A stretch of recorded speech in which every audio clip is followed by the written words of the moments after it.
Welcome to Shark Tank. Hello, Sharks. We are the Verticalias city planners, seeking a $300 billion investment for 1% stake in our city infrastructure. Sharks, you know that in so many cities, over 6,000 tons of food gets wasted every day. Well, you can fix that with infrastructure from Verticalias. Located in South Victoria, Australia, with a population of 8 million people, lies a city that has set records for low food waste. The benefits of South Victoria include high precipitation, favorable climate, and ample space, which allows for a 950 square mile footprint. Potential risks do include earthquakes and brush fires, but are not a big concern. For protein, we utilize a recirculating aquaculture system to breed carp and tilapia in a sustainable closed-loop system.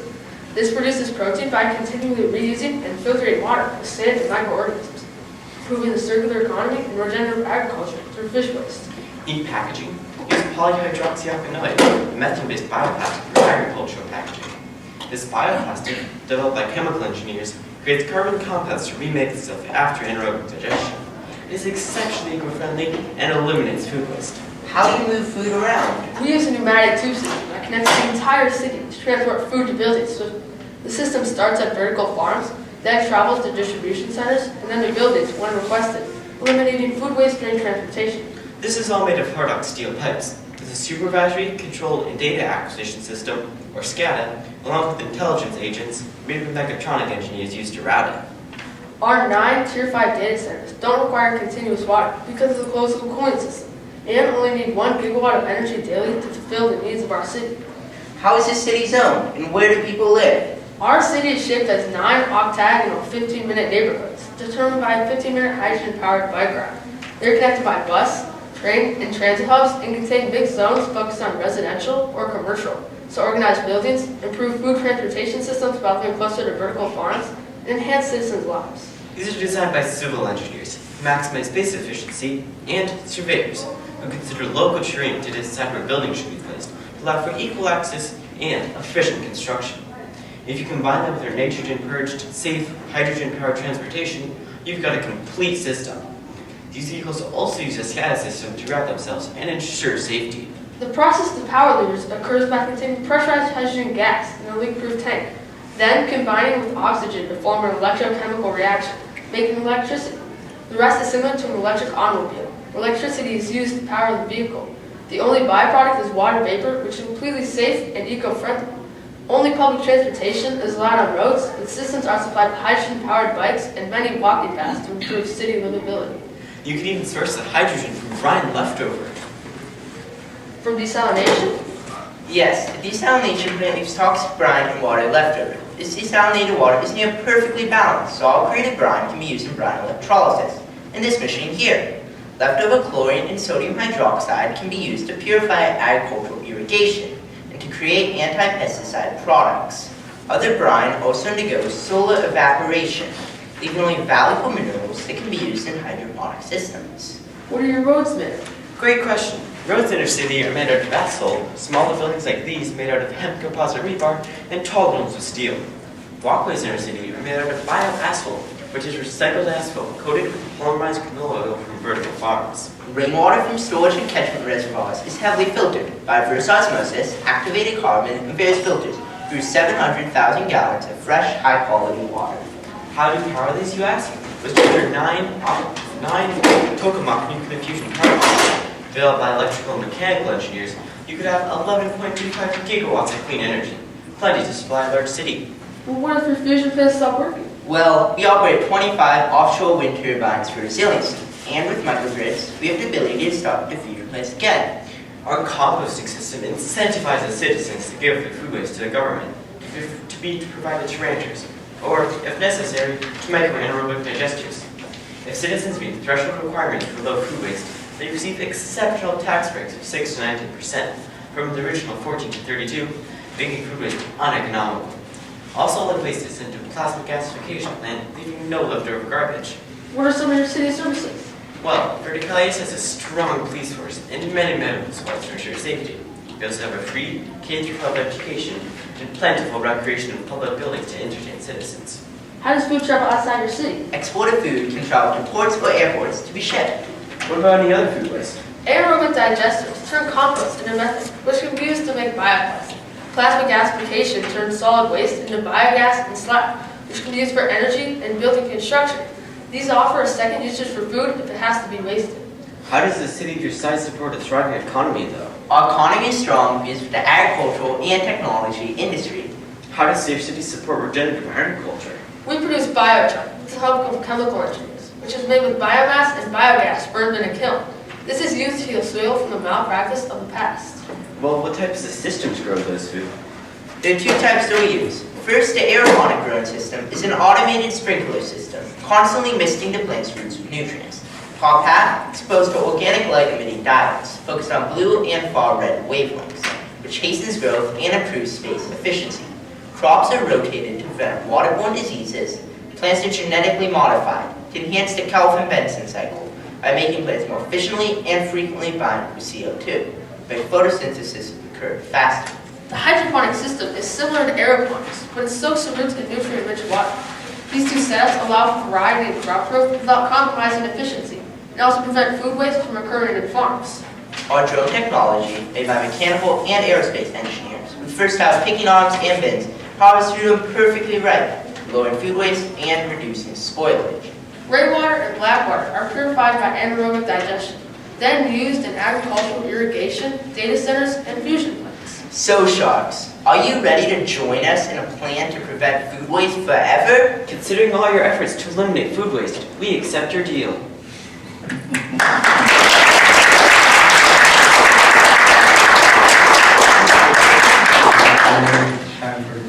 Is this round one? Round one. So can you tell us a little bit more about the trade-offs and risks involved in building and maintaining a city with practices that reduce food waste? Yes, so many of the benefits and the trade-offs is having a city that is more efficient without wasting food, costs more money because we're using more advanced technology to make sure that we don't waste any food. So like our drones here and our genetic modification of the plants cost a lot of money, but also has many benefits for making sure that food is not wasted or spoiled. One risk and one trade-off that we had was our micro-anaerobic digesters. They're like the traditional compost, but instead they collect the methane. This still releases methane, but we can capture it and store it underground, which is still better than traditional compost, but still does have a downside. We can also use that methane for our bioplastic polyhydroxyalkanoate. How has reducing or eliminating food waste affected the city's economy? Yeah, so it's very positive benefits. Because of our very efficient system, our agriculture is a big part of our economy and it really helps boost it. And with all the space efficiency from not using giant farms that are inefficient, we have a lot more room in our city for other industrial buildings or other buildings that could boost our economy. We also export that food to other neighboring cities and countries, which greatly boost our economy. Can y'all walk us through one example of when you've utilized the engineering design process throughout the build of your city? Yeah, so to start off, I'll use the example of our model.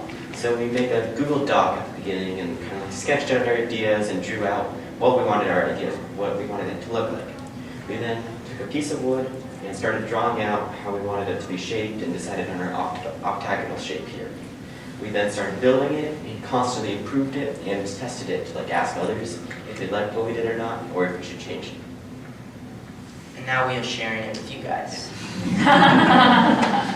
How did you all decide who was going to take on what roles within your team from a project management perspective? Yeah, so what we did was we created numerous spreadsheets and we also communicated through Discord, Google Classroom, and messages.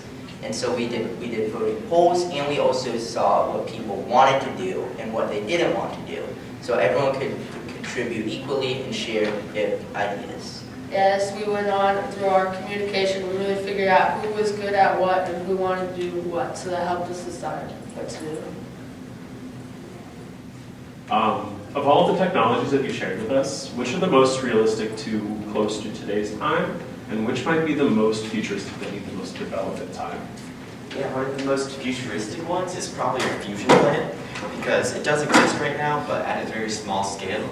So 100 years in the future, with engineering help, it could probably be possible, but it's still a huge need. To try and test this out, since it's very futuristic, we've also made sure to research the ITER project, which is in France, and make sure that our fusion is similar to their products. For technology that could happen soon, our genetic modification of plants is still developing, but it is a pretty strong idea and concept right now. And our circulating aquaculture systems are also being in place right now, just not at the scale yet. How did you decide on how to zone? I know you talked a little bit about, I know you have different zones, but you have mixed zones as well. So how did you decide to kind of zone the city? Yeah, so one thing that we had to keep in mind was we had to we made a commercial buffer between our residential and industrial zone. And we also wanted each of our 50-minute cities to have all the zones in that. Yes. Almost all zones except for industrial are mixed. So we can have a little bit of houses and a little bit of commercial areas so that people can get like a coffee shop or something nice next to your house. Yeah, this improves space efficiency and it also makes everything easily accessible to all the citizens, which is a major part of the 15-minute city. And it also helps control our 8 million people population to make sure that everyone's living somewhere. Yeah. How have you all considered featuring diverse communities and making sure that your city is accessible to people with all abilities? Yeah, so one way that we make sure that all people can access our city is our transportation system. We have a few things. If a citizen needs a special a special way of transportation, they can request a special vehicle. And these vehicles are equipped with ramps, bars, as well as human personnel that can help with them if they need. Yeah, and through our progressive tax system, we can really help vulnerable citizens who need help. And through our government programs, we can help support them. And our free K-12 education and our free health care really make sure that all of our citizens are feeling supported. We have also numerous museums and art exhibits that focus on all different types of people, so everyone can share this culture, and many of them are free, so everyone can experience it. And we really focus on the historical preservation of our culture and cultural buildings in the city to make sure that everyone knows about the past and how people lived. So you talk about a 15-minute, I'm looking at the front of the model, 15-minute neighborhood, and I know you have different zones within the neighborhood. Are there several 15-minute neighborhoods within the city, or does that represent essentially the city as a neighborhood? Does that make sense? Yeah. Yes. So there are 9 of these 15-minute neighborhoods, and they're connected by like trains and buses. So they have different things too. So maybe there's this center here for performing arts, but then there's a different one that has different venues. So it encourages people to go to other cities and prevent social isolation, which is one of the downsides of 15-minute cities. These 15-minute cities are also modular, so they can be placed right next to each other, and the gaps in between the cities are used for parks. Would you all want to live here? Yeah. Yes. Tell me why. Hydrogen buses, I think that's just really cool. Yeah. And then having food be sent straight to your house is also pretty amazing. I'd also want to live here because there's a lot of different museums, art exhibits that you can learn about, as well as the kind of vertical skyline. It's an extremely cool thing to look at. Yeah, I would enjoy all the green spaces too. It's the air quality would be very nice because there's no food rotting and plasma gasification and the solid waste.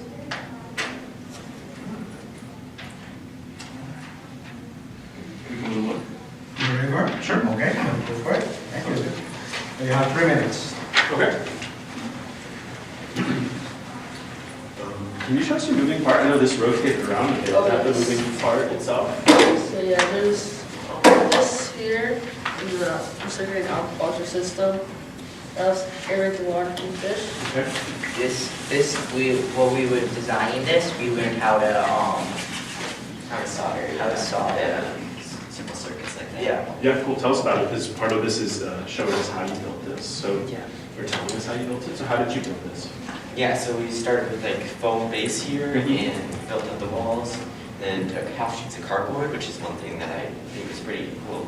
And we did is, picked off the front side of the cardboard to give the shipping container effect. Yeah. Then, used some foam at the top as well.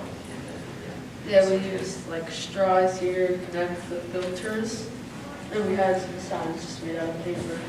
Yeah. I'm trying to make it look a little dirty with the paint because it's not actually. Yeah. Then Fusion, we actually used a vacuum cleaner here, and then for our tritium breathing blanket, we modeled it by having aluminum foil covered on the inside. Yeah. And then this is just cotton to represent the steam.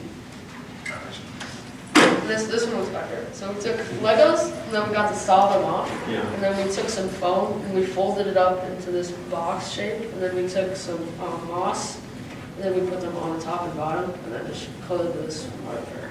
These represent drones. Yes, those are the germs. Pick our food. And then we just use popsicle sticks for the racks.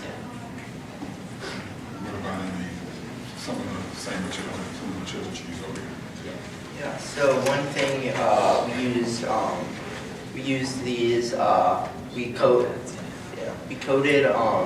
these little sticks black, and then we added a little bead at the end to show our train system. Yeah, we also use the lights to represent the zoning, and lots of miscellaneous things like straws and sticks, Legos to make the buildings, golf ball. So from the lighting perspective, talk about the zones. Yes. So this is mixed use. Green is mixed use. Red is commercial mixed, and blue is residential. Am I interpreting this correctly, where this is like half of one of your octets, and this is another half of your octet, or is this all one of your? Yeah, this will all be one here. Yeah, so Okay. if you look through the mirror, you can see like what's supposed to be like Yeah, double. like that perspective. Oh, That's cool. Yeah, nice. And it's a park in the center? Yes, this is used so everyone can gather and communicate, like a meeting place. See this guy. Yeah, so the scale is 1 to Judges, time is up, judges. Cool. Thank you all. thank you. Absolutely. Have a nice day. Yeah, you too.